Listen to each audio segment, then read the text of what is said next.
सहना भवतु सहनौ भुनक्तु सह वीर्यं करवावहै तेजस्विनावधीतमस्तु मा विद्विषावहै ॐ शान्ति शान्ति शान्तिः.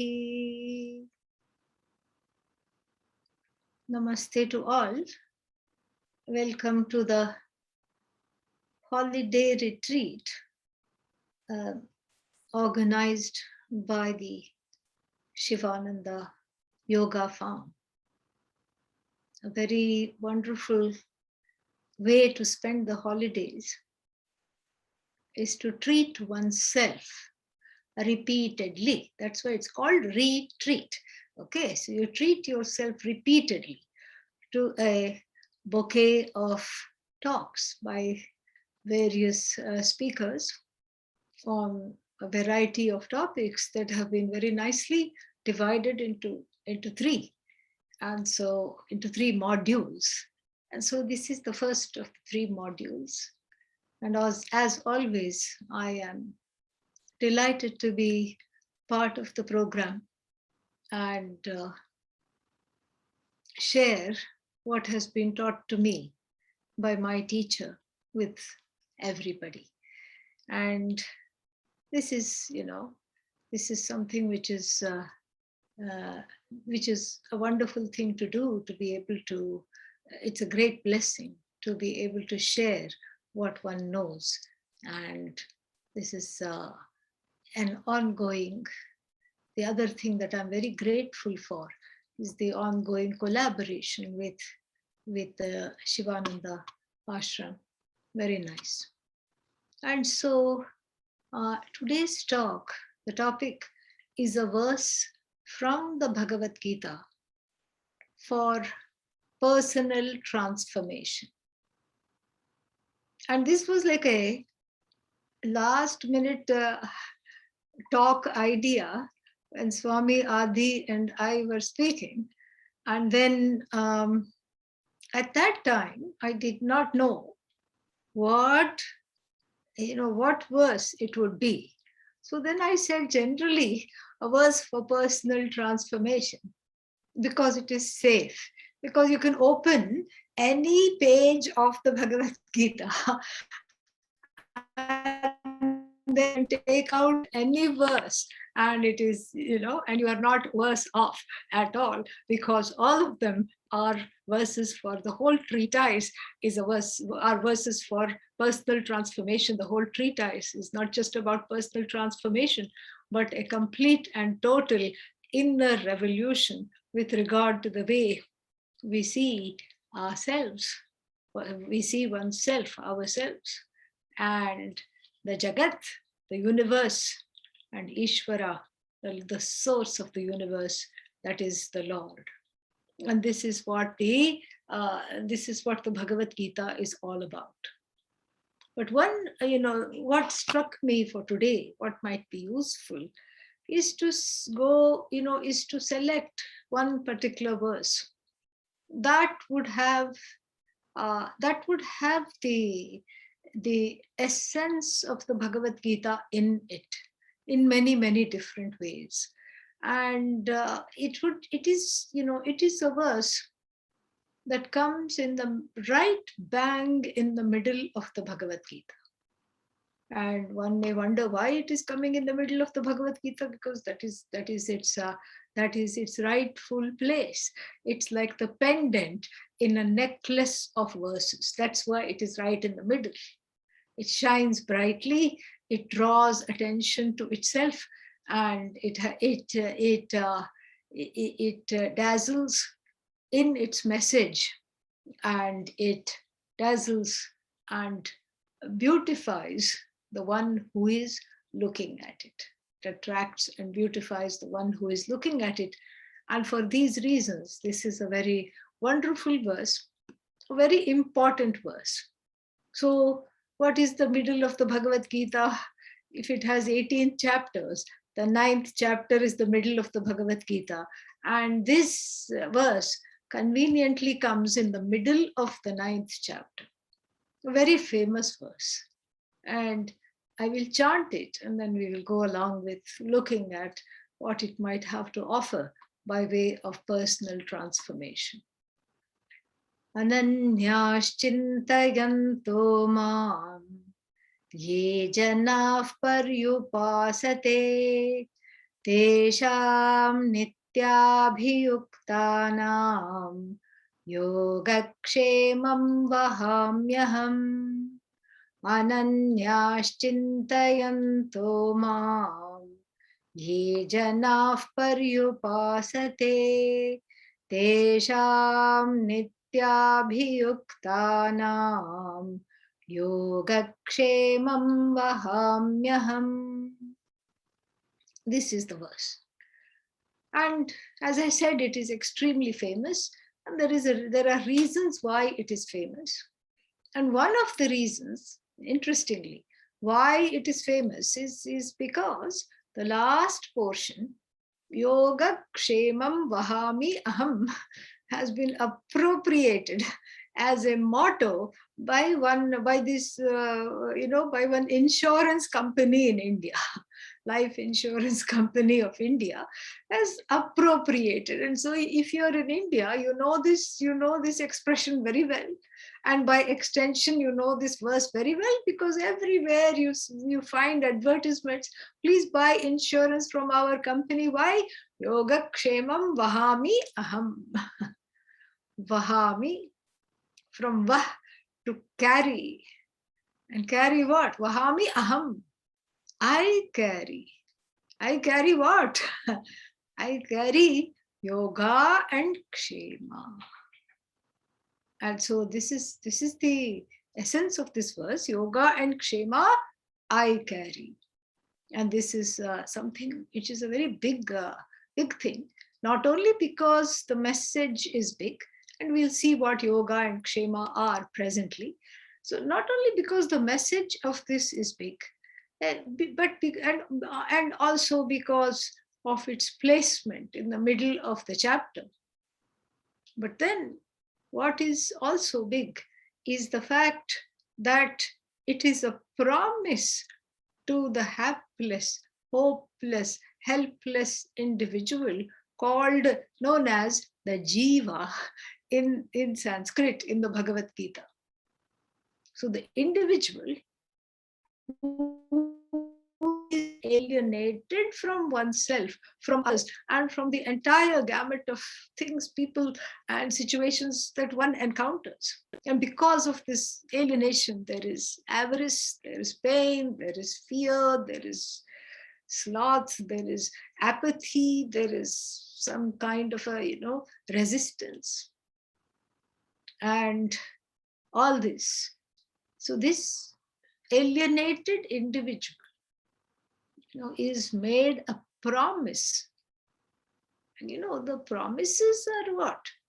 And promises are nothing. One can say, yes, I'm going to do this, and the very next day one can say, oops.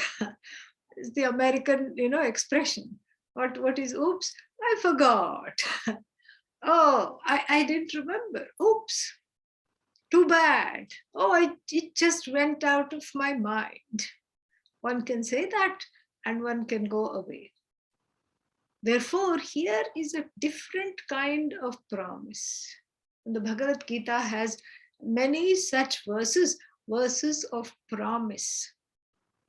So the promise coming from a neighbor, a friend, a significant other, a child, etc. They have value, but not so much, because we are talking of a certain kind of a fallibility. Fallibility in the sense of people can forget, people can, not do something out of some, in order to get back, or people can just blow it off, or people can get sick, not be available. People can die before the promise is kept.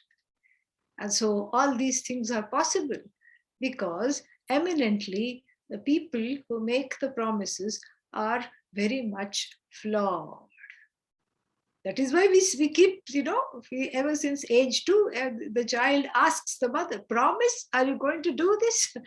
Promise me that you're going to do this. You have to do this for me. Because that assurance is needed, because that assurance is thin as a thread. It is hanging on a thread. And so therefore, the promises made in the world of transactions are just that. They are waiting to be broken if they are not already broken.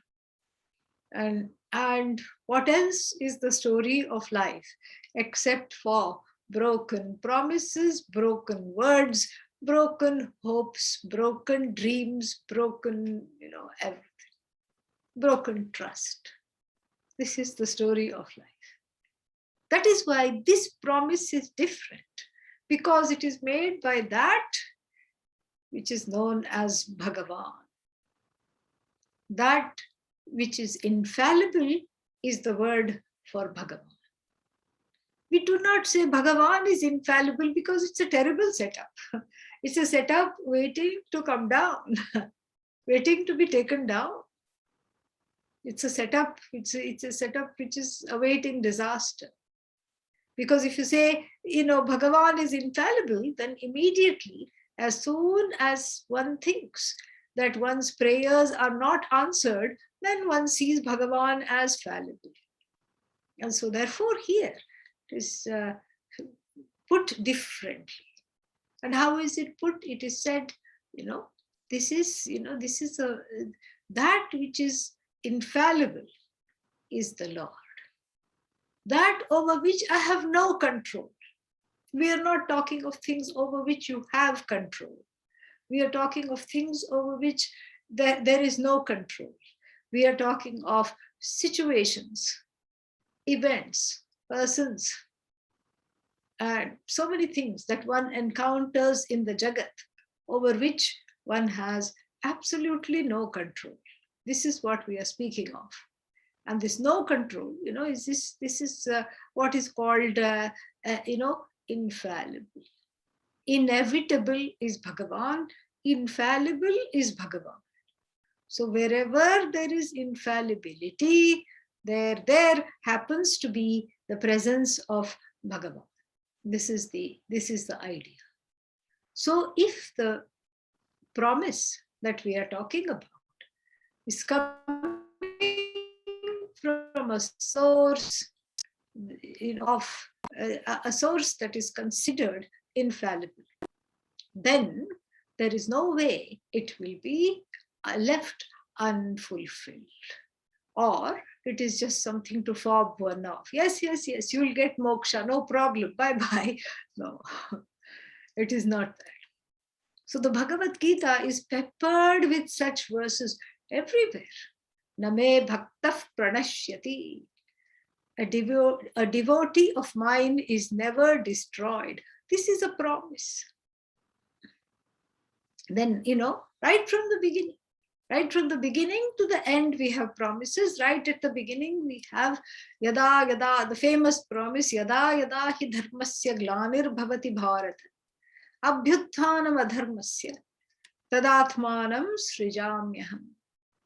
Whenever there is a neglect of righteousness, when the righteous people are being oppressed, and where the lack of dharma proliferates, I will incarnate myself repeatedly in order to keep that righteousness up, lift it up, lift the people who are also following this way, the righteous ways, righteous conduct, dharmic ways. I will also lift them up, and I will incarnate myself repeatedly in order to save dharma. This is a promise right at the beginning. Then this is the promise right in the middle, and even at the end we have a promise. Yatra yogeshwarah Krishnaha, yatra partho dhanurdharaha, tatra shri vijayo bhutihi, dhruva nitir matir mama. So where there is a student like Krishna, and where, a student like Arjuna, and where there is a teacher like Bhagavan Krishna, there many things abide. Success abides, victory abides, and prosperity abides. And success is moksha here. Success is seen in both ways. It is seen from the standpoint of the temporal successes, whatever one wants to achieve, and it is also seen from the standpoint of that which is timeless, which is the truth of oneself. So these kinds of promises, including the one that is here, I will carry your burdens, called yoga and kshema, and as I said, we'll see that eventually. So these promises hold a very special place in the Bhagavad Gita, because when one is looking into a text for guidance, one is not just looking for personal or emotional or spiritual transformation. Yes, that is very important, and that is there, and one is interested in spiritual transformation. Do not get me wrong, definitely one is interested in spiritual transformation, but in the process of the spiritual transformation, lot of things are happening. What is happening? There is a transition.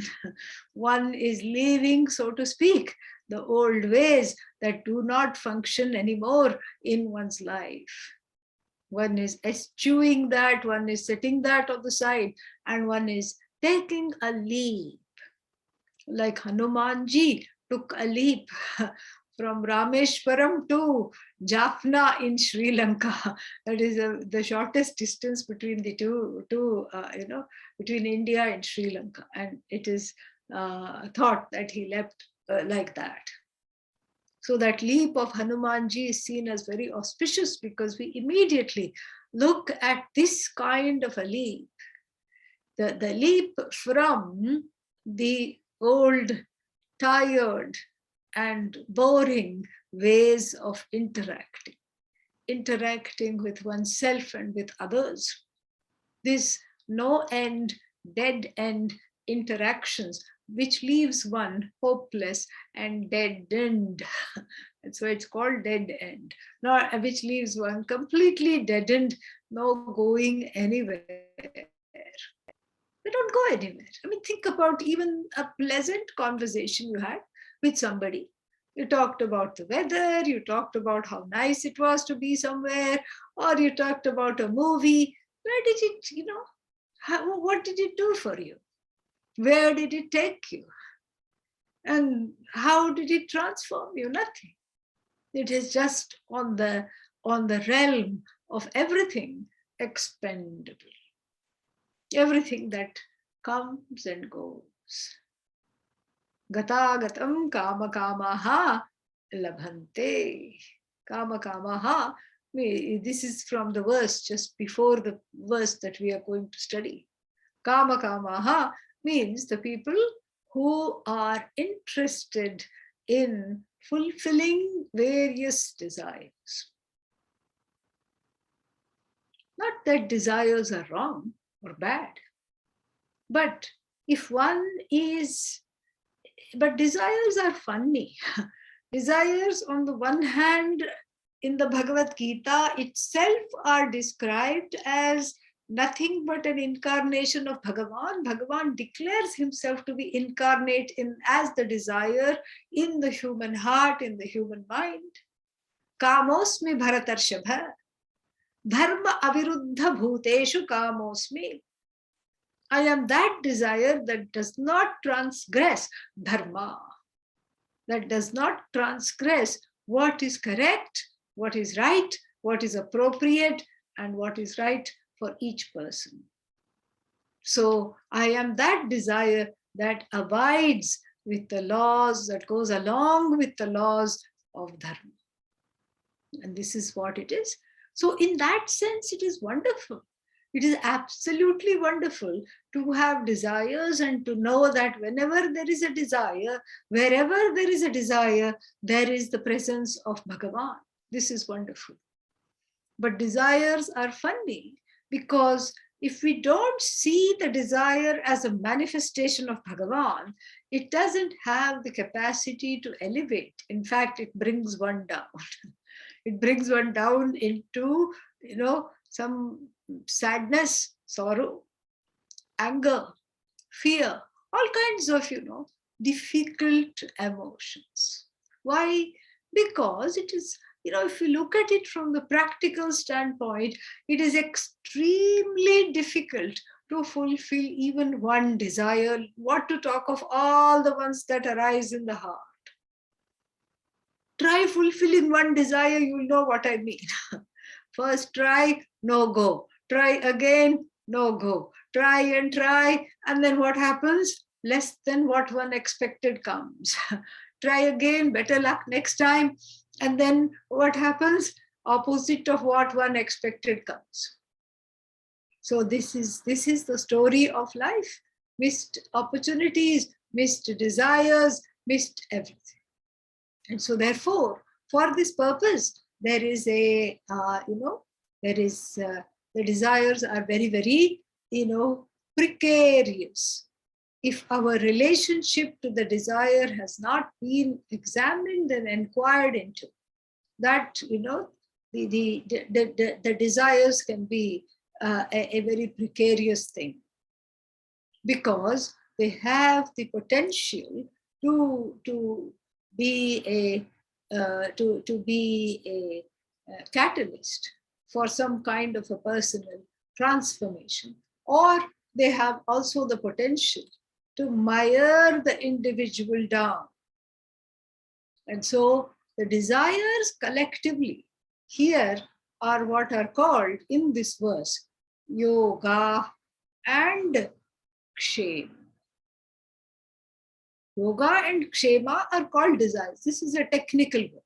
And it is very nicely put also, because it is talked about as, yoga means, apraptasya prapanam. Apraptasya prapanam yoga. Apraptasya prapanam means that which I do not have. If I do not have that, then that is called aprapta, which I don't have. Prapanam, tasya prapanam means the gain of that which I do not have. Apraptasya prapanam yoga. Yoga has many meanings. Yoga means so many things. Yoga, asana, yoga, sangati, connection, yoga, as chitta vritti nirodha, meaning a certain kind of a discipline.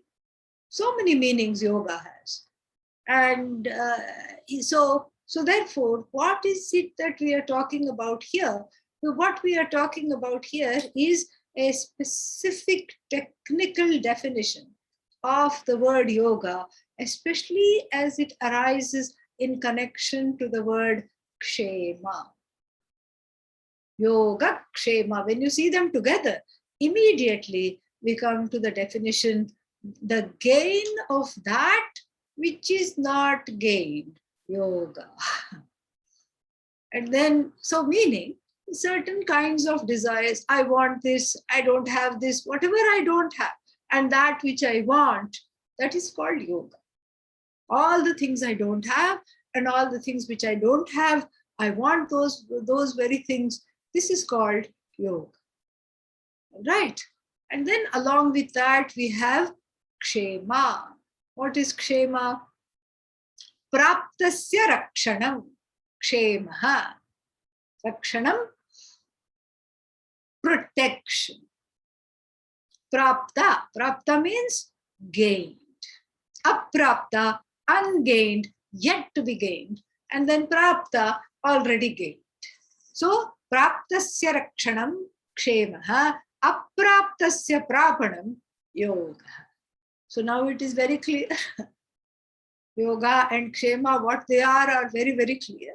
So the gain of that which one doesn't have is called yoga, and the protection of that which has been gained is kshema. Very funny thing, but this is not how we ordinarily think of situations in the world, the gain of that which is to be gained and all these things. We just talk of them as desires, and mostly in the form of raga and dvesha. I love this, I hate this. This is how we talk about this. But the Bhagavad Gita, and before that the Kathopanishad, upon which this Bhagavad Gita is, upon which it appears to be based, because of, many verses have been taken verbatim, and, the whole chariot picture that you see of Arjuna holding the reins, turning around, Krishna holding the reins and turning around and addressing Arjuna. That is also from the chariot metaphor in the Kathopanishad. And so here, the Bhagavad Gita, and before that the Kathopanishad, wants us to think about this issue slightly differently. Which issue? The issue of desires. Desires in the form of strong preferences and strong prejudices. I love this, I hate this. This is one way we look at it, a very basic way. But here, this is a very interesting way of looking at one's own desire from the standpoint of a little more space, an inner space, or an objectivity. And so this is something which is already one step closer to personal transformation, when we are able to observe the desire, when we are able to understand this, what we are trying to observe and see. And so apraptasya praptam. This is an objective way of saying, I want this. Why do you want this? Because you have it. That is the reason I want it. You have it, I don't have it, I want it. This is yoga. And what is kshema? Kshema means, it's pointing to the fact that be careful what you ask for. Why? Because you may get it. Oh, but that's what I want. Well, once you get it, are you prepared to take care of it? Because once you get it, along with each desire that is fulfilled, any fulfillable desire, once it is, as it were, fulfilled, then one is in total trouble. Why? Because as soon as the desire is fulfilled, then the fear that is there, and that fear is not centered on the desire, it is projected onto the desire. That fear is an insecurity centered on the I, on the self. And that fear gets transferred onto the desire, the object of desire, which one has been able to get with great difficulty and after great effort, ayasa, effort. Then what is the fear? Oh my God, I'm going to lose it. After such a lot of effort, I have got it, I want to keep it, I want to keep it, I want to protect it. Starting with the hair on the head, one wants to keep it, one wants to protect it, but it wants to go. Why does it want to go? It wants to go because it is following the laws of genetics. Everyone in the family is bald, and therefore you are also balding. But then, oh my God, it is leaving, it is leaving, it is leaving. Praptasya rakshanam, with great difficulty I have this. And so what to do?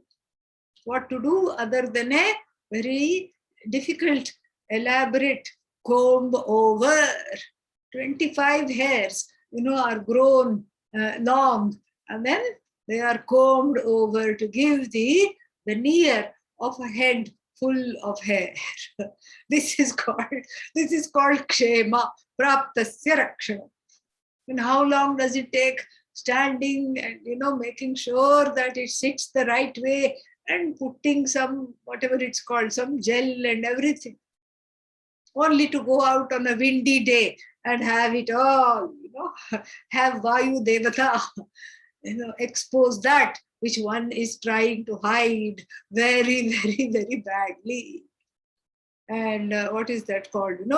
There is a very wonderful American expression for yeah. The people will say, "I'm having a bad hair day." This is what is called a bad hair day.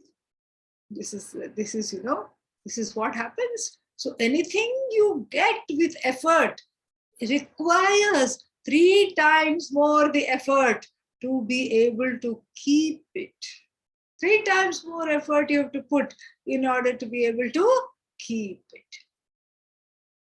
So much, so much of the life goes by. In other words, spent between yoga and then kshema. Yoga and then kshema. Apraptasya prapadam, praptasya rakshanam. This is what the whole life goes in this. The entire life goes in yoga kshema, yoga kshema, yoga kshema, yoga kshema. And then, by extension, yoga is also, not only, what I don't, getting what I don't have, but also keeping at bay what I don't want. That is also included in yoga. Half the life goes in getting what one doesn't have, and the other half of the life goes in keeping at bay what one doesn't want. Old age, one doesn't want. Gray hair, one doesn't want. Wrinkles, one doesn't want. Infirmness, one doesn't want. Weakness, one doesn't want. All these things one doesn't want. Poverty, one doesn't want. Homelessness, one doesn't want. All these things one doesn't want. So keeping at bay what one doesn't want is included in this yoga kshema package. Protecting what one already has is also yoga kshema package. And getting what one doesn't have is also yoga kshema package. All this, it is part of this. And if we look at the makeup of an average person's life, especially a life that is not exposed to Vedanta yet, you will see the truth of the words of Lord Krishna. This yoga and kshema keeps people busy. You ask anybody, what are you doing? I'm busy. I'm busy. Busy doing what? No.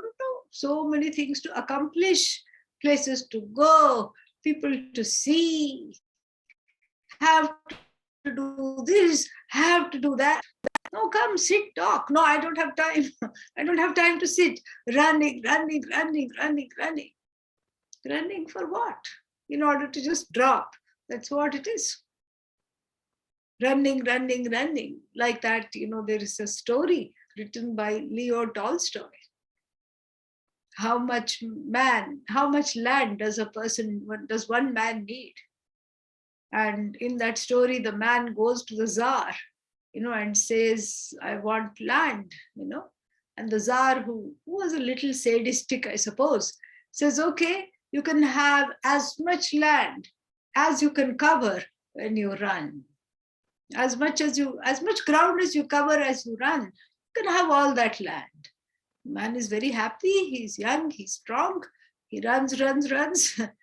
And then after 2 or 3 miles, he gets tired. Then he thinks of, his children, runs some more, thinks of his grandchildren. Okay, something for them, I want to leave. Runs some more, thinks of his great-grandchildren, runs some more. And then before he can think of it, great-grandchildren, he drops dead from a heart attack exertion. Cardiac arrest. And then the Tsar says, oh, well, just measure him and measure the body. Means the person is already gone. Measure the body, and as much land the body occupies is his. Give it to him. So as much land as is needed to bury the body. Very sad. But there is a truth in this. And there is a truth in all of these things. And so this running to gain things, running to keep things at bay that one doesn't want, running to have more things that one doesn't have, and running to protect one or that which one has already got, takes up not only one life, but life after life after life. This is the preoccupation. Nay, this is what is culturally sanctioned. And if you don't do that, if you happen to be a small minority, if you happen to belong to a small minority that does not do that, one is in great trouble because one is looking around and one has no support. What do you mean you don't want a career? What do you mean you don't want to make money? What do you mean you don't want to get married? What do you mean you don't want to have children? What do you mean you don't want to reproduce? This madness, which we have spent a whole lot of time reproducing. So if we are mad, so are you, because you are born into the same culture, you are born into the same family, whatever. And so this is the madness. At least in the madness, which the character, the Shakespearean character called Hamlet had, there was a method to the madness. This is a madness without method. But why do you say life after life after life? Because this desire for yoga and kshema go along with the person. And then when the body drops, the yoga kshema latch on to the sukshma sharira, the subtle body, which travels from place to place, which travels to different lokas. And then because it is, it has these desires which are velcroed to it, it comes back to take into the world of mortals, to take on another body, through which these desires can be fulfilled, through which these desires can be expressed. That is why these desires go on. The desire for yoga and kshema, it's just a very, very, it is a very thorny path. And it is not path of any kind of transformation. It's not a revolutionary path. It's a mediocre path. It is the default button with which one has already come into the world. One comes to the world with not only the hunger for mother's milk, but also for yoga and kshema. Why? Because of the blessings of Atma Ajnana. Atma Ajnana means self-ignorance. I don't know who I am becomes the precursor of wanting all kinds of things in order to be okay. Nobody wants things in order for, to collect them. I want things in order to be okay, in order to be okay in my own eyes. Without a car, and that to a certain brand of a car, a person may think I'm not okay. That is why there is a kind of a social question. What kind of a car do you drive? Is it a jalopy? Is it some kind of a thing that, makes all kinds of noises going down the road, which will barely pass a smog test? This is the kind of car you drive because, the feeling is the car is linked to the person who is the owner. And so what does it mean? If the car declares you to be bekar means useless. Okay, this is a Hindi word. Yeah. So if because of the car you are bekar, that is a very sad state of affairs, an extremely sad state of affairs. And so therefore the car doesn't define who you are. But still there is this feeling, okay, whatever I'm connected to must look a certain way. So there is a codependency with the yoga and kshema. There is a codependency with what one wants and what one has and what one desires to keep and what one gets rid of. And this codependency is extremely dysfunctional because at the level of this, Forget moksha, forget any kind of transformation, even at the level of the everyday, life becomes extremely cumbersome to lead. Very cumbersome. Because no matter how much yoga and kshema one has, no matter how much one has been able to collect in order to appear okay, in order to be okay, one is not satisfied. This one knows experientially. This is something that is very closely experienced and universally experienced. Even the big CEO of a corporation wants to eat up the next corporation. And after that, another. After that, another. There is no end. There is no end to this, what my guru, Pujya Swamiji, used to call binding desires. Binding desires means desires that run you. You don't drive the desires. They drive you. That is the difference. So the desires that don't drive you is the expression of the Lord within, is the expression of Bhagavan within. That is something which is wonderful to do. That is something which is gorgeous, which is nice, because fulfilled, yay, fantastic. Unfulfilled, even better. Let somebody else take care of it. I don't have the pressure to do it. One is able to let go. That is the kind of desire to have. That which you can drop at will.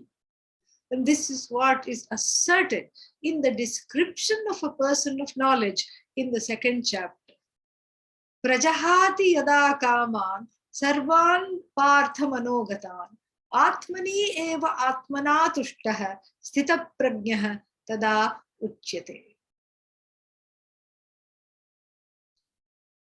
O Arjuna, the one that is able to drop at will, even as it arises, even as they arise in the mind.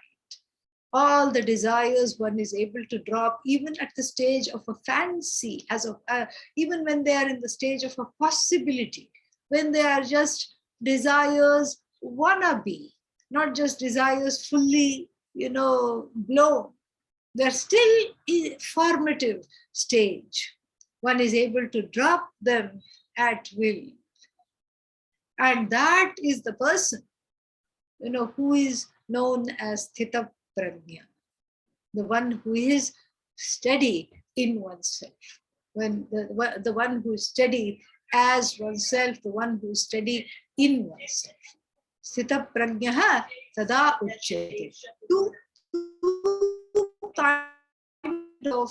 Two kinds of qualifications are given. The first qualification is this. The first qualification, excuse me, I'll shut the door and come, I think. Yes, come in. Mamaji, there is no water in the... Yeah, I'm in the middle. I'm in the middle of an online class. Sorry. No problem. Water damage, no water coming in the bathroom or anywhere. All right. We can use it. Kaveri side, there is a water. Just opposite to the temple. Okay. Kaveri. Okay, thank you. No problem. Please shut the door.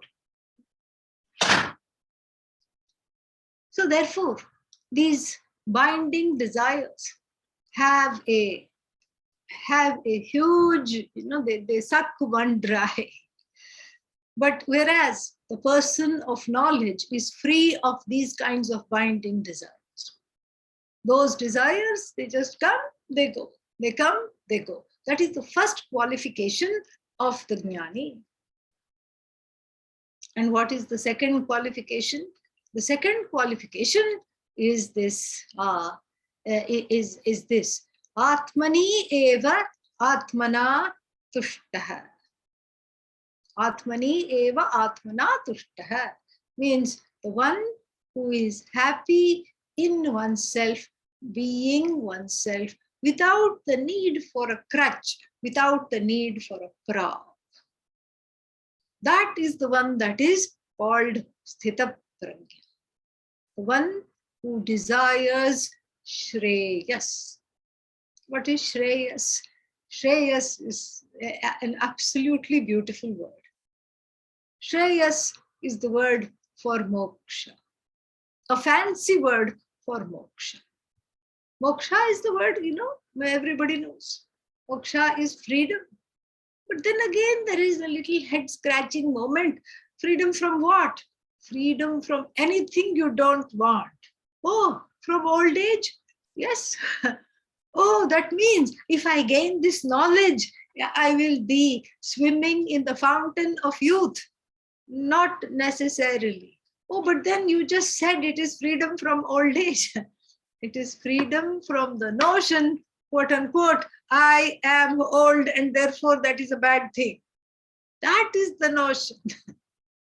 Freedom is not from the aging process, because the aging process is not happening to you. Oh, it's not happening to me. Oh, so the neighbors are aging and I'm not aging. You are not aging. The body is aging. The mind is aging. Senses are aging.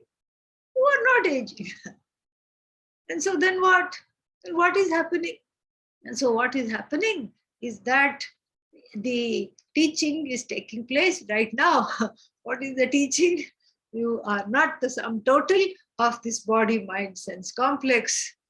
You are that which abides, as it were, in this. You are the indweller of this body without being enmeshed in this body. You are blessing, your presence is blessing this mind and allowing it to light up with thoughts, allowing it to light up in the way of receiving these words that are being spoken, allowing it to understand these words, allowing them to transform you. So this is what the mind is. The senses also allow you to be in and out of the various things in the Jagat, to interact with them, to be with them, to do all these things. But this is not, you. You are beyond all this. And so the more you understand this, that is what is Shreyas. That understanding is called Shreyas. And that Shreyas is what is called Moksha. And this Shreyas is something that is desired by all. Everyone wants this Shreyas. But then that's nice. If everyone wants moksha, that's wonderful. We should all have moksha and be free. Yes. But there is something that comes in the way of wanting this, wanting this moksha. What is that? Another word that ends in us. What is this? What is this other word that ends in us? Prayas. What is prayas? Prayas is, is the desire for, everything that is, prayas is the desire for binding desires. That's what it is. And so those who choose prayers, and that's why it's called prayers, because they are silently saying, pray for us. That is prayers. Because that's all that's going to help. Nothing else is going to help. Shreyascha preyascha manushya metah tau samparitya vivinakti dhiraha. Shreyas and prayas both approach the person, says the Kathopanishad. And the dhira, the wise one, the one who has a discriminative capacity, chooses Shreyas. Dhiro Shreyah vrinite, Shreyo vrinite abhipreyasah, meaning over prayas, the person of wisdom, the person of discrimination, the person of self-inquiry, in other words, the person who has understood that this dog-eat-dog world, this rat race, you can describe it in so many ways. This disappointing life of, not getting what one wants, not being able to retain what one has, this is the struggle. This is what the whole thing. And letting go of that is a leap of Hanumanji. It's a quantum leap. And so therefore, the Kathopanishad says both Shreyas and Preyas approach the person at the same time. What are you going to choose? If one has self-inquiry, if one has a little bit of discrimination, one will choose Shreyas. But if one is not yet ready, one will choose what is called Preyas. Preyas is like a default choice. In fact, one doesn't choose Preyas. One falls into a vat of Preyas. If one doesn't choose Shreyas, Preyas is automatically chosen. It's a default choice. It's a default choice that is automatically chosen. And so therefore, one does not choose here. One is basically, one is basically carried away by praise. Preyo mandaha yogakshemat vrinite. This is why I wanted to quote this mantra from the Kathopanishad, because it has the words yoga and kshema. Mandaha. Mandaha means the one whose senses are dulled. The ones whose senses are not there, they are dulled. The one whose mind is not working properly. The one whose priorities are not functioning. The one who is incapable of discrimination. The one who does not have good priorities. That is the one who chooses praise. Why? Because of the inability to discriminate. And then what is the reason? Why did this person fall in the vat of praise, into the vice grip of praise? Helplessly, why did one fall into praise? Yoga kshemat, because of being bound in the pursuits called yoga and kshema. This is why the person is stuck to the yoga kshema pursuit, which is very different from the pursuit of what is called moksha. The two roads cannot be walked on by the same person at the same time. In order to choose freedom, in order to choose what is that called? Shreyas, which is centered on knowing oneself as free of afflictions, as free of all kinds of difficulties, troubles, etc. In order to do that, one has to let go of a few things. And this is what, in the process of self-transformation, can be very, very, very fearful. It's like jumping horses midstream. The horses are already crossing a river, and then, you are on one horse and you decide to jump on the other horse. How scary it is. One could just fall in. And that is where the 21st verse from the 9th chapter holds the person who is afraid of falling. In order to buttress this leap, in order to honor this trust that the person has shown, in order to hold the person, so that the person, like Hanumanji was also afraid of crossing over to Sri Lanka in order to rescue Mother Sita. Mother Sita in the Ramayana represents Shanti. Mother Sita represents peace, a peace that is oneself. That's why she's called Vaidehi. She's beyond the body. She's beyond the senses. She's beyond the mind. She is that truth of the self. That is what Mother Sita represents. And right now she is lost. She is in the hands of some unsavory forces, the asuras, the demonic beings who don't know what to do with her, who don't know how to enjoy the Shanti, even if it was offered on a platter. They are the one in the grip of this. They are the one in the grip of this, and they are the one who are, suffering. Even though they have her, they don't know how to take advantage of her presence, and then they are the one who are suffering. And so Hanumanji, who is the embodiment of Shraddha, which is a very important quality here. Shraddha means, trust.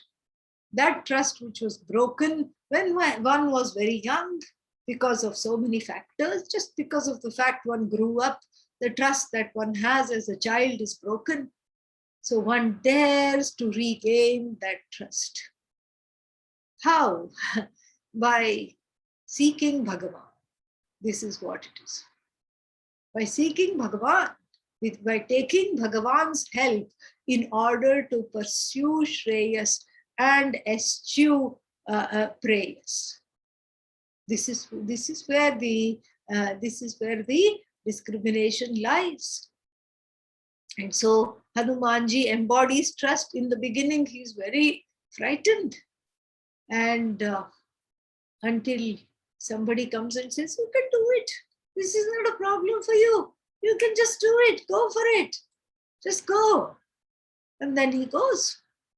And the leap is long. The leap is scary. And the leap is not without obstacles. So many obstacles come. There is some kind of a sea demoness who comes and threatens to swallow him. And she comes out and says, "In your last life, hey you, I know you. Hey monkey, I know you. In your last life, you made a promise. And what was that promise? You said you will let me eat you and you will go in my mouth." And Hanumanji, well, because of the Shraddha, remembers a boon by which he could become this tiny. Anima Siddhi, it is Laghima Siddhi, it is called becoming very small, Laghu, tiny. And then he just becomes a small little insect. And as the demoness opens the mouth, goes in and comes out and says, "Okay, I've already been in your mouth. Now you can't trouble me." And then he goes further. So like this, because of the trust, the ability to,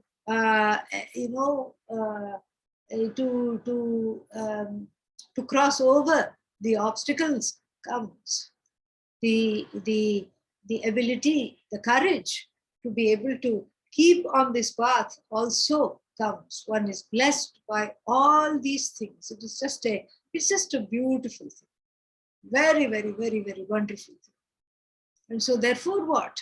So taking, just like Hanumanji goes in search of that Sita to be, to be to be plucked off from the hands of those who have captivated her, confiscated her. The demons are those binding desires. They're not really demons. We don't have devil, we don't have evil, we don't have any such things. It's just devotees gone wrong.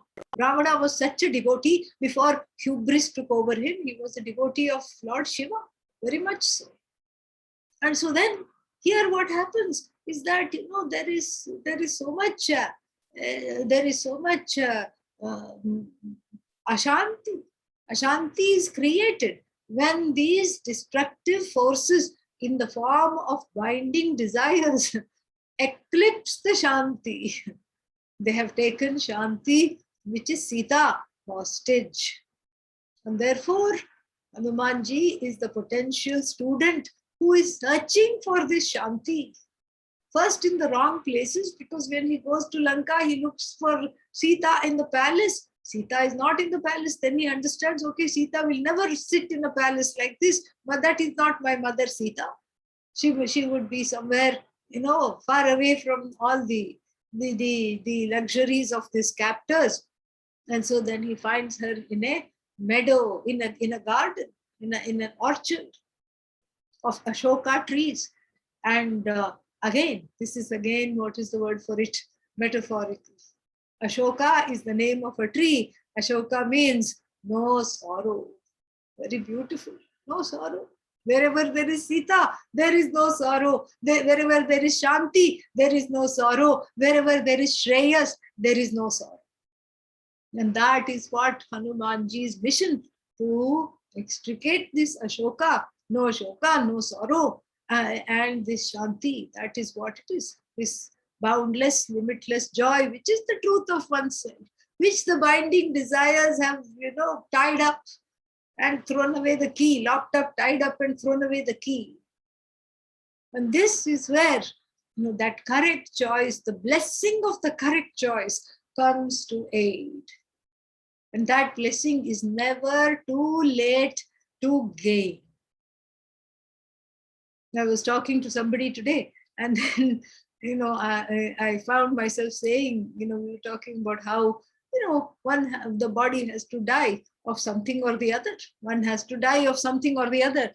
I said, one can die of anything, but it's a great travesty to die of self-ignorance. That is what I said. The greatest travesty is to die of self-ignorance. And when does that happen? When one chooses, or by default falls into the sea of samsara called prayas. That is what happens. And therefore here, how to cross from prayas to shreyas? This is a very, very big question.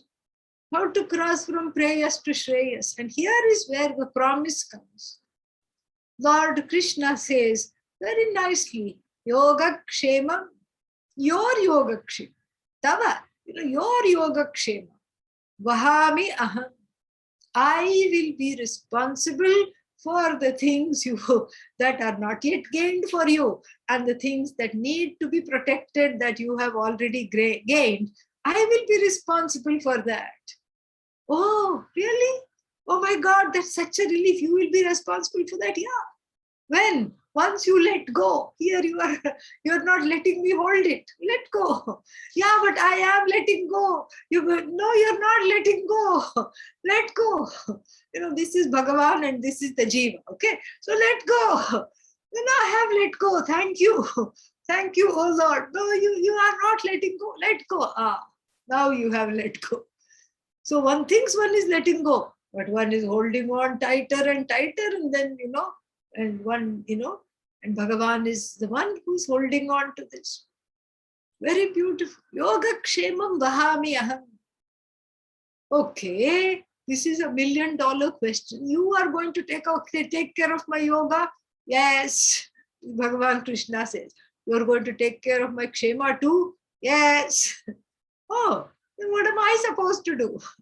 Because I have nothing. I find that I have nothing to do. I'll be bored, and then I'll be scared because the insecurity centered on the self keeps on rising up.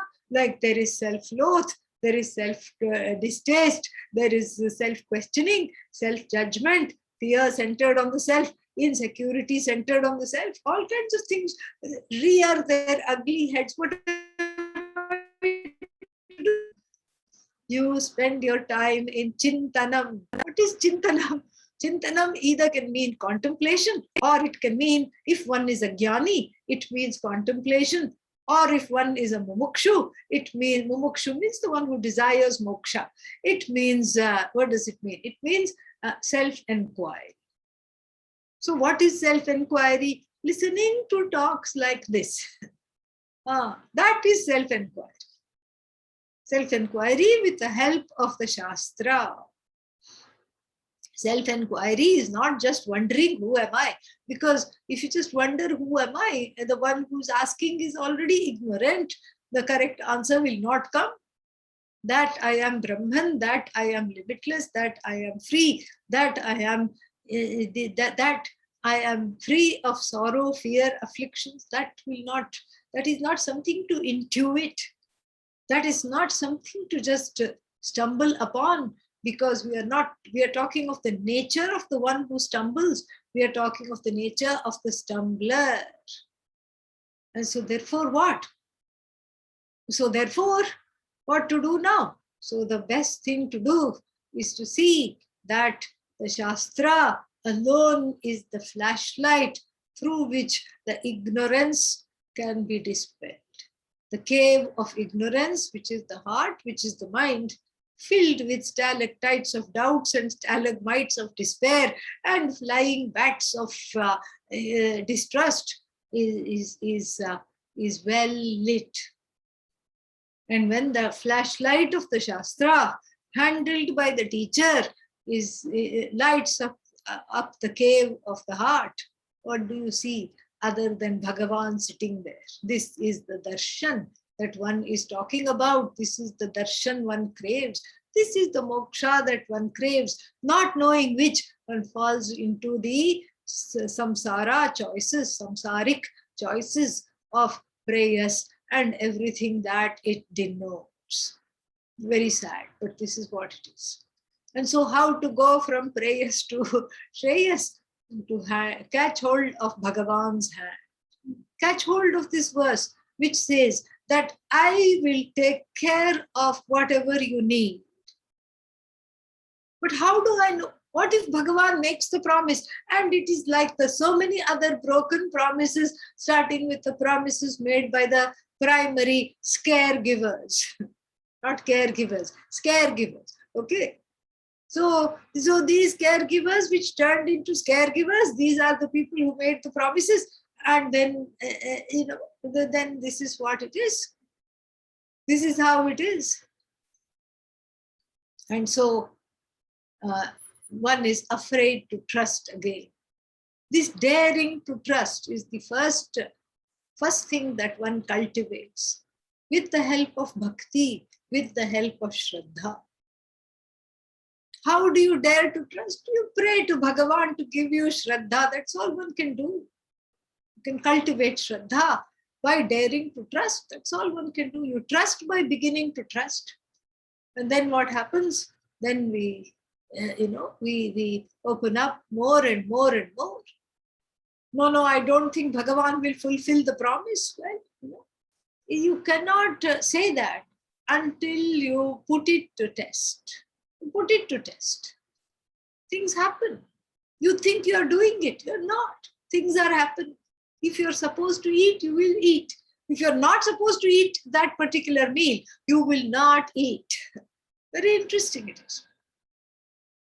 So many times you cook thinking that you'll eat, but then there is somebody who comes in need and you have to give everything that you have cooked to somebody is not well or somebody is in dire straits and you have to give it away.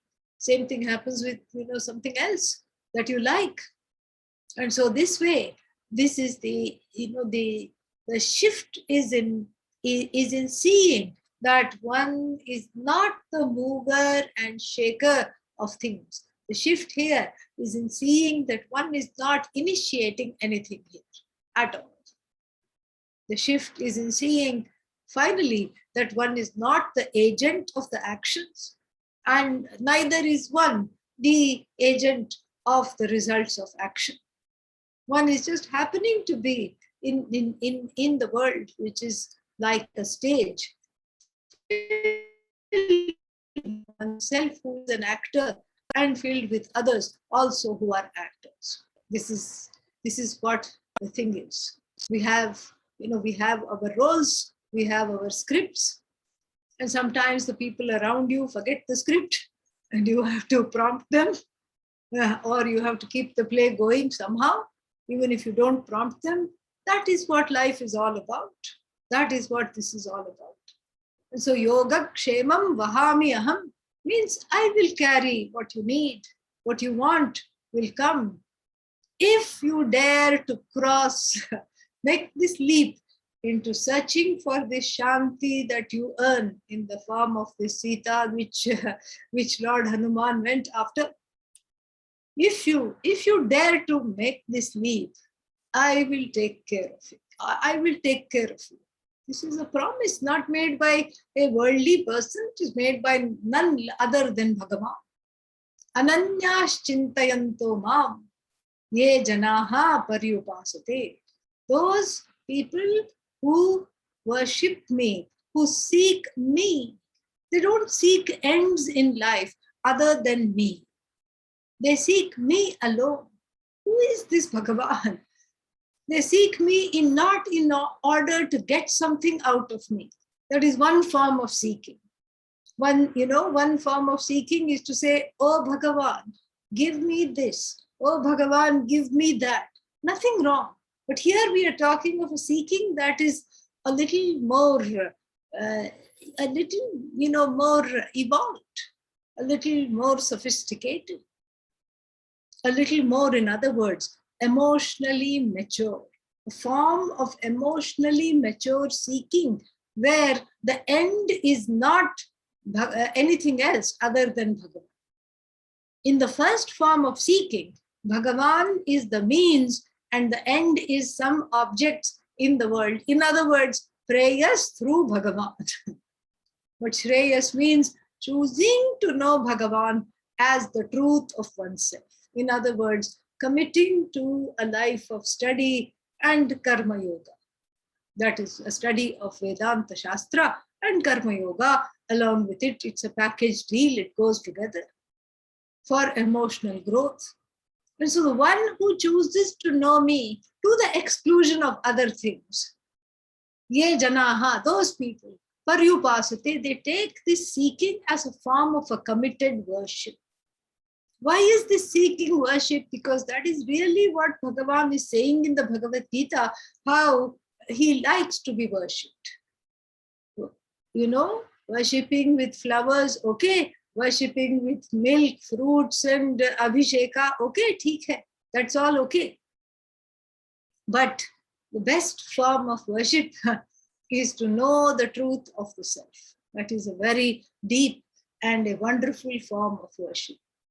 And so here in this worship, when one, leaves the old, conditioned, calloused, dysfunctional, codependent ways of being, habitual ways of engaging with people, with situation, with the world, and when one drops that and one chooses to know me as the truth of themselves, when one embarks on this, which is a very, very scary time, it's a very, very, very scary place, and then what? So there, at that time, for such people, Tesham, and who are these people? Nitya Abhiyuktanam. Nitya Abhiyuktanam is not the person who desires one day, hey Bhagavan, where are you? Who are you? I would like to know you. I hear that you are non-separate from me. Aham Brahmasmi. Please show me who you are. One day. And the next day, back to business as usual, back to prayers. Nityabhiyuktanam is the one who is a committed seeker, a pursuit that is committed to the exclusion of everything else. All the person does is engage in self-growth and in study. For such people, whatever you want comes. It comes. Oh, I don't think it comes. You can't say that until the proof is in trying it out. Try it out. It will come. I attended one Vedanta class in my life, and after that, nothing happened. That's not what it is. That's why the verse is very cleverly worded. Bhagavan's words are extremely succinct and precise, and there is no ambiguity. Tesham nityabhiyuktanam yogakshevam vahamyaham. I carry the burden, their burden. I carry their burden of whatever they need. I will take care of them. Things happen. Once you open up, once you commit to this process of self-transformation, you will see that actually it is extremely miraculous. So many things start to happening. Doors that you were not even open up. Opportunities come. Things get easier. Even on the everyday plane, things get easier, and somehow more and more opportunities to pursue this knowledge, opens up. It is actually a very, very, very wonderful thing that happens. And so to allow this transformation is a very, very big thing. And so now that we have understood this verse, we can shift the talk to looking to see how we can ready ourselves to take this leap of faith from pray for us, to Shreyas. How to take this leap? You can, look at some, because people always ask me, give some practical tips. How do I do this? So practical tip number one.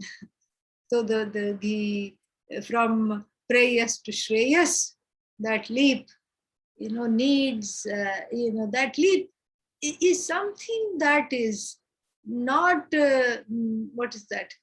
That cannot be embarked upon without support or help from Bhagavan. Why not support from people around you? Well, if that support comes, you are very, very fortunate. You are lucky. You have good, you have good punya in this respect. You have good karma, punya you have in this respect. It is wonderful. Enjoy that support. Please take that support, because it is also Bhagavan in a certain form. No problem. But often, that support to speak of is not there. One is not born in a family that is conducive to allowing these teachings to take place in your life. That is not there. And then sometimes, you tell people, I'm interested in this knowledge. They'll say, what? It's not going to get you a job. What are you doing? You can't write on your resume. What will you write on your resume? I have self-knowledge. Who will hire you? Nothing. Nobody will hire you. I have self-knowledge. Who is going to hire you? Big deal. And so this is not some kind of a thing that you can tout as an accomplishment, because the whole world is, one is living in a world of prayers. Remember, we are talking of how to take off.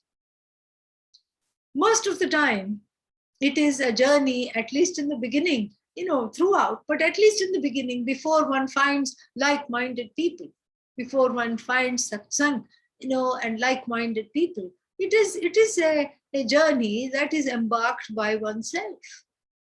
And so therefore, one needs help. And that help, it's okay to take from the local sources if it is available. A supportive, parent, supportive friends, supportive spouse, all those are extremely welcome. Very, very welcome. Nothing wrong with that. It's encouraged and it's welcomed. But when that is not the situation, then what to do? The best thing to do is to see something, to see that there is that this help is needed, and to take the help of Bhagavan. Who is this Bhagavan? How to take the help of Bhagavan? This is point number 2. Bhagavan, here, we see the source of the universe, the one who is calling the shots in relation to my yoga and kshema. That is Bhagavan. The one who makes all the yoga, kshema one works for disappear, even despite of great effort. That is Bhagavan. And so this Bhagavan is the one who one cultivates a certain camaraderie with. That is called bhakti. Bhaja, sevayam, bhaj, sevayam. Sevayam is in the sense of service, in the sense of worship. And this worship is actually a kind of self-service, like you are helping yourself. And so this Bhagavan, as the one who is putting the obstacles in your way, and as the one who potentially has the capacity to remove the obstacles that stand in the way, is this Bhagavan that we are talking about. And that Bhagavan is invoked because one is recognizes one as helpless. Oh, but then that's asking for something. You just said that you need to look for Bhagavan for the sake of Bhagavan, not for the sake of something else. That's okay here, because you're asking Bhagavan for the sake of Bhagavan alone. You're saying, give me you, give me trust so that I can understand you as the truth of myself. And so that is the second point. The first point is this trust, is understanding this leap. Second point is and understanding that it is a solo journey. The journey is a solo journey. It is not something that it's something that you do by yourself, at least in the beginning. And then throughout really, but at least in the beginning, it is mostly felt because one is not accustomed to this. And the second point is to cultivate a relationship with the absolute, with the infallible, as the source of this universe, as the source of this body, mind, sense complex, and seek the help from that source so that one can make some progress in this journey. How to seek this help? Fortunately, and point number 3, we have in our tradition the really rich and wonderful concept of Ishtadevata. Ishtadevata. Ishtadevata means the privilege of having Bhagavan, the ability to invoke Bhagavan in any name and any form, because the vision says that all that is here is Bhagavan. And that is what has to be understood. That is the vision of oneness that is assimilated and understood. And so this is what is needed. And so therefore, in the service of this vision, you can invoke Bhagavan in a stone, you can invoke Bhagavan in a rock, you can invoke Bhagavan in Lord Ganesha with a certain form and function as the remover of all obstacles. You can invoke Bhagavan in Jesus Christ in so many forms, so many names. And why does this become very sophisticated and rich? Because if one chooses the form of Bhagavan to relate to, then there is that, then it comes alive. It's very, very special. Who does not love baby Krishna? All smeared with butter, leaving little buttery footprints all over the place. And then when Mother Yashoda tries to catch him, he's full of butter. He slips from her hand, runs away, laughing, smiling. Then she chases after him and says, "Why do you do this to me? Why do you eat all the butter?" And then he says, "Not me. All the people. Main nahi makhan khayo. I didn't eat the butter, Mom. It's the neighborhood children. They just, ate the butter." "Oh, really? Then why are you all full of butter?" "They framed me because I'm small and I'm cute and I'm innocent." This is seen as Bhagavan. And this is a form of bhakti, Vatsalya bhakti, that Mother Yashoda had, kind of a bhakti, which is very good for people who have difficulty in letting go of control. This is a very nice form of bhakti, because you can't control a small child. But then at the same time, you can say, "Oh, bad boy, you shouldn't have done this." And there is some kind of a satisfaction. You feel kind of you are in control, And so this is very, very healing for people who have difficulty in letting go. So here you have something that you cannot control at all. And then supposedly as a parent, you are in control. Apparently you are a parent. And so therefore, this is a very nice thing. Vatsalya bhakti, or like Mirabai did, one can say the Lord is just, my consort. Meera ke Prabhu Giridhara Naghar. This Lord Krishna is my consort. So here we are not talking of baby Krishna, we are talking of adult Lord Krishna. And then, you can say, the Lord is my brother, the Lord is my sister, the goddess is my mother. You can say so many things. There is something for everybody. Whichever way you relate, whichever relationship is easiest to cultivate. Oh, but then what if I have issues with God, Lord, issues with goddess, mother issues, father issues? I cannot relate to either. That's also okay, because we have the Lord in so many forms. You have Narasimha, half lion, half human. And then we have Hayagriva, half horse, half human, all kinds of forms. These are all avatars of Mahavishnu. This is, I don't want human at all. Doesn't matter. There is the turtle, there is the fish. It's all Bhagavan. So many avatars, that's why they are there. So many various kinds of avatars are there in order to be able to forge this relationship. This Ishta Devata concept is not a small concept, it's a very extremely sophisticated understanding of Bhagavan.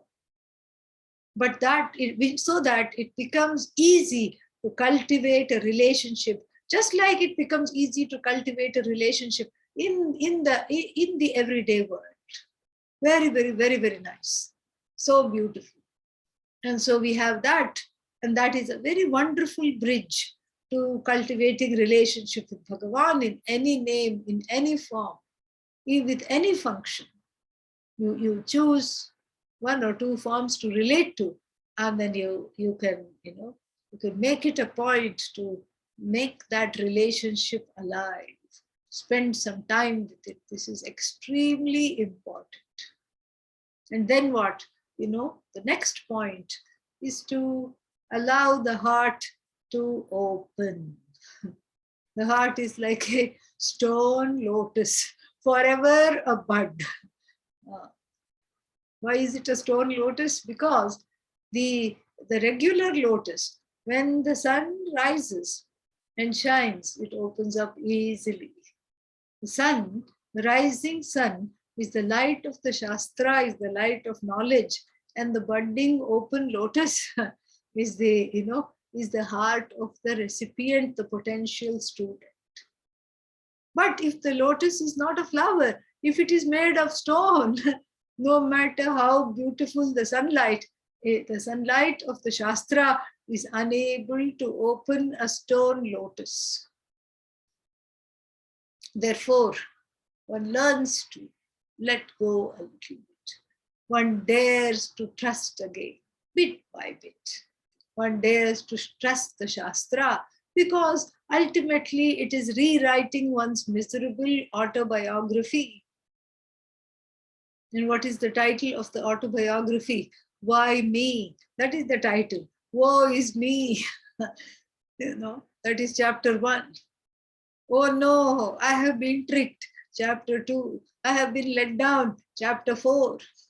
What is chapter 3? Chapter 3 is I don't love myself. Chapter 5, I don't love you either. I don't love anybody. I don't love anything. Chapter 5, chapter 6, leave me alone. And then what is chapter 7? Conclusion? No. To be continued. When? In the next life. That is the autobiography that one keeps writing and reading. One is sick of this autobiography. One wants to throw the book against the wall. One categorically doesn't like the version of oneself that one has. That is why the running after yoga and kshema, that is why the running after shanti, peace, that is why the running after freedom, moksha. And so one is naturally attracted to the Shastra.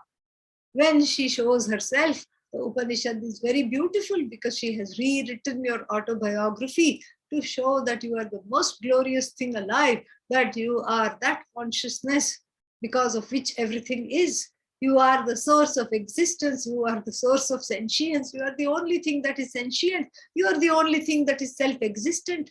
Everything becomes evident to you, but you don't have to become evident to anybody except yourself. You are the one that is self-evident, self-effulgent, all-knowing, limitless, of limitless joy. That is what you are. Satchidanandam Brahma, you are. She rewrites the autobiography so that you can just revel in the pages of a well-read book that keeps on giving again and again. That is the cultivation of this. Understand what you have thrown away and don't be afraid to pick up this new book. And this new book, just like a child, when it is just starting to read, or when it doesn't know how to read, will bring the book to the parent and say, read this to me. And similarly, the guru unfolds the Shastra. The teacher unfolds the Shastra because the Shastra is in the form of a means of knowledge that is not within the purview of so many other means of knowledges. This is what we have to understand. The Shastra is not something it is not repeating that which you can see, that which you can hear, that which you can infer. That is not the scope of the Shastra. The scope of the Shastra is to reveal to you that which you cannot, you are unable to see, which is the truth of yourself, unable to hear, unable to infer, unable to intuit, unable to do anything. Why? Unable to objectify. That's why. Unable to objectify. That is why one becomes the slave of yoga and kshema, because one is searching for something which one doesn't know what. In fact, one is searching for oneself and going mad like the musk deer in heat. The musk deer lets off a very heady fragrance, and this is nature's way to attract a mate. But instead of the mate being attracted, the musk deer itself is attracted to this scent of itself, and it looks here, looks there, looks everywhere. The scent is emanating from itself, and not knowing that, it just gets tired repeatedly of running in search of the scent. Somebody has to point out, you are the source of the scent. You are the source of the glory. You are the source of this. And that is what the Upanishad does. That is what the Bhagavad Gita does. But if you sit down to read it, one's own infrastructure comes in the way and literally, what should I say, buries the enterprise. That is why one needs that book to come alive in talks, in classes, in retreats such as this, so that one can assimilate effortlessly its meaning. And so this is what is called cultivating Shraddha, turning the heart, opening the heart, some kind of a transformation. Not a stone lotus bud, but a bud that effortlessly opens when the light of the Shastra, handled by the Guru in the form of a means of knowledge, blesses that flower. It just opens. So a heart that is willing to open, a heart that is without prejudice, a heart that is free of raga and dvesha, within, free of the hold of strong preferences and prejudices. That is what is the job. How to do that? The last point is to have this for self-growth. For the sake of self-growth, rather than have everything that one does, sacrifice all of one's actions for the sake of self-growth, rather than for the fulfillment of desires. That is what is correct. And through this, one gets into the place of, being privileged enough to trust the words of the Lord. Ananyas chintayanto mam ye janaha paryupasate. For the people who are able to revel in me as the truth of themselves, or to seek me as the truth of themselves. For them who are leading a committed life, I will make sure that they get what they need. And we can stop here, and then we will, there is a couple of, 10 minutes, I think, for questions. If you have, I will say the closing prayer and leave it open for any questions. Om Purnamadav Purnamidam Purnat Purnamudachyate Purnasya Purnamadaya Purnamevavashishyate. Om Shanti Shanti Shanti. Harihi Om Shri Gurubhyo Namaha. Harihi Om. There are, I suppose, two options. If this is Zoom, yeah. One is you can write the questions in the chat pod, or you can ask you can unmute yourself and ask the questions. Yes, please, if anyone has any questions.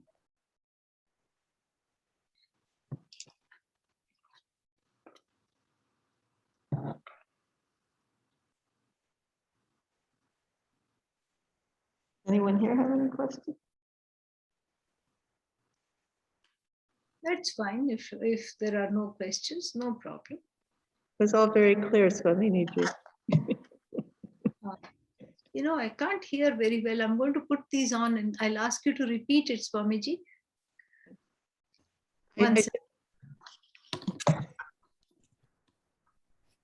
I said it was all very clear. All Guru's grace and Bhagavad. That's all we can say. Thank you very much. Thank you so very much. So Swamini will be speaking again tomorrow. I have to look up the topic tomorrow at the same time, right? What time is it there where you're at? Here it is, I'm in the East Coast, so it is now 6:35. Oh, you're back in the Yeah. United States. Okay. Yes. I'm in our ashram in Pennsylvania. And so tomorrow the topic is what? Meditation.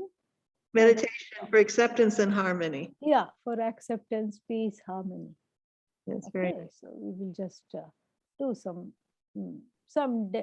demos and everything along with that. Again, thank you so very much, and we look forward Thank to you. seeing you tomorrow. Thank you. Take care, everybody. Oh, Om no. Shanti. And for everyone else, we have an asana class coming up at 4 o'clock. And then we'll have satsang at 7:30 this evening. And Fred Luskin will be speaking there about gratitude this evening. Okay. So thank you so much. We see Om Shanti Shanti Shanti. Om Bolo Satguru Shivananda Maharaj Ki Jai. Swami Vishnudevananda Maharaj Ki Jai. Thank you everybody for your participation. We see you soon. Om Namah Shivaya.